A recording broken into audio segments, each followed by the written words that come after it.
But I'd like to have your response, if I could. I'll just wait a minute and let you respond on that statement.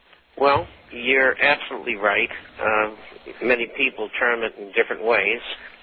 Those who don't understand the Bible as well as you do. What goes around comes around. And you go into life. We all come in the same way. Many of us have much more advantages than others do. Some of us are born rich, and some of us are born extremely intelligent, as opposed to those that aren't. But we come and we go in the same manner, and it's what we do while we're here. And my take on that is that we try to assist the people as best we can that deserve to be helped, that weren't given the tools that we were given. Sir, I want to say you're an honorable man, very Christ-like, and Ed and Karen, I'm sure you're listening. Merry Christmas. Happy New Year to you. God bless your station. God bless what you're doing. God bless you all. And, Ed, I didn't know you were a military man. Oh, yeah. Semper Fidelis. Semper Fi. Semper Fi, my friend. Yep. All right, we'll talk to you later, Pastor Charlie. God bless you, sir. And let me know if Karen got those faxes I sent her. I got them. I'm listening to you. God bless you. Yes, you too. Thank you. God love you both. Bye now. Bye. Okay, old Karen just come blowing in here. I didn't even know she had her microphone on over there. Well, I just turned it on. I haven't had it. Gosh, I've been on the phone for the last 30 minutes. You got any questions for Bob, Karen? No, just, I don't know. Are you it's scary. I don't like it. Well, I'm scared, too. You know, Ed, seeing you're an ex-Marine, every Thursday, of course not next week, but every Thursday in the afternoon, I'm on a program with Drew Raines, who's a retired Marine colonel. And we are on a program network called Wind Talkers. Okay. And we have retired as well as active military people from all over the world, and also many people from the State Department who either instant message into the program or call in. And there's quite an audience. And I've been on the program a few years now, and I enjoy it very much. I'm a veteran and not a Marine, but most of these people, young people for the most part, that don't have any experience whatsoever in finance or, how to run their financial lives. And it's really the reason I do the program. But I think you'd enjoy it very much. I might just check that out if I have time. But I'll tell you what, Bob, I'm so busy here till heck. By the time I get up, all I do, I can't even go out and check my cows. I got to go and work on this thing and then get everything ready to do these shows. And when I'm not doing them, I'm punching the buttons. And then when I get done and upload everything, it's about midnight. Then it's off to bed. Then wake up, do the same thing the next day. Well, just think how boring life would be if you didn't do that. I hear you. Okay, we got Cindy on line, too. Cindy, welcome to the show. What's your question or comment for Bob? My question is this, Bob. Do you think that the American dollar will actually collapse? And if so, do you think that will be like within the year? In other words, what I'm saying is that we may wake up one morning and the dollars that we have are no good. Is that a possibility? And how soon do you think that might happen? Well, I'd like to qualify it and say that I think that there could very well be a devaluation. And I think it would be within the dollar structure. I don't think it's going to be another currency at this time. It's just that, they'll have old dollars and new dollars. And hypothetically, you might turn in 10 old dollars to get one new one. If they do that and they do not base the new dollar with a gold backing, they're not going to accomplish anything. I don't think that you would have a devaluation where you would lose all of your buying power, all of your worth. I don't think that would happen.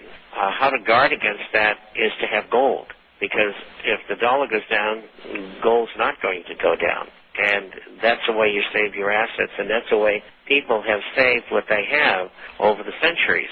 And that's why gold is really the only real money. But it could happen, and quite frankly, probably will over the next several years. How quickly, I can't say. I've been told by people who I know that it may happen soon. I've had rumors that it might happen in late January. It may be this surprise that Mr. Obama is facing. I look at that very skeptically, but on the other hand, who knows? And I treat it as a rumor because I have nothing concrete to base it on. But to answer your question, it's probable that will happen, but I don't know when. Because I had heard, and I think it's from a reputable source, this person who told me got it from a reputable source, that China had taken their stocks and things, their American things, and traded them for gold not long ago. And so that, to me, that was kind of an indicator that we may be really in big trouble quicker than what we think. I don't know. So well, I just we are in big trouble, but the Chinese have been absorbing their own gold production, and they have been buyers in the world market, but not aggressively so, not like the Russians. And the Russians are doing the same thing, but they're aggressive buyers. And the Chinese have a host of problems. They have massive unemployment again now. They've closed, by the end of this year, which is only a week away, over 100,000 factories. They got all kinds of demonstrations and riots going on. So they have no piece of cake there. And each country is going to have its own set of problems. But each country's currency is going to be under pressure, and the reason why is there's nothing behind it. I mean, we have Federal Reserve notes. What is the Federal Reserve? It was something that was created under an act. It's a private bank, and they're there for one reason, to enrich themselves and the people that own the bank. Well, who owns the bank? Well, Citicorp, J.P. Morgan Chase, Goldman Sachs, etc., and a bunch of European bankers. Well, you have some books out. Is that correct? What is your last name again, sir? My name is Bob Chapman, and I have never written a book. Okay, you don't have any books out. Oh, okay. No, but there's certainly, if you go to our site on the internet, there are books that we've recommended there. One very good one by a good friend of mine, G. Edward Griffith, is called The Creature from Jekyll Island. Okay, Bob, why don't you give out your website address? That address is theinternationalforecaster.com. Theinternational, FORECASTER.com. And you can get a free copy of the publication by just going there and requesting it. And then, of course, we hope you subscribe. and because it helps us be able to continue the work that we're doing. And because we have no arrangements of income from anywhere else. Okay.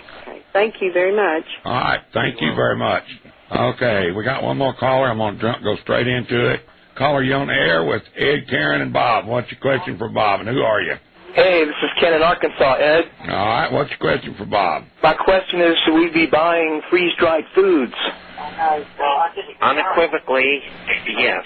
All right. Ken, turn off your computer. Oh, sorry about that. Yeah, let me turn that off. And you're a host here, and you ought to know that. I ought to know it. Well, my recommendation is dehydrated and freeze-dried foods, and everybody has their limit. 3 months is the minimum.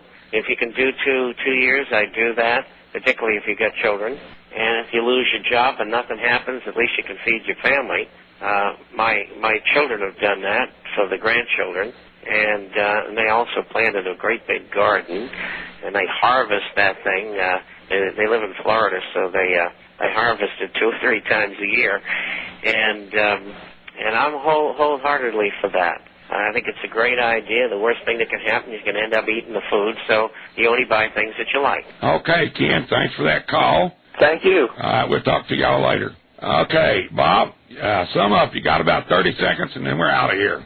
I think that people should open their minds, be more inquiring, and spend a great deal of time with your families.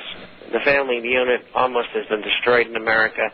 It's the most important thing in our culture, and I think that you, if you can, should help other members of your family who are not as fortunate as you, and particularly people who have lost their jobs and are down and out as fellow human beings. It's the thing to do. All right, Bob, I thank you for calling in tonight and being on our show. We'll get back in touch with you. I want you to come back. I want to know more about this New World Order and all these concentration camps and stuff. Well, you got to go to the site. All right. Thanks, Bob. All right, sir. Bye-bye. All right. Thank you, Bob. Have a great night.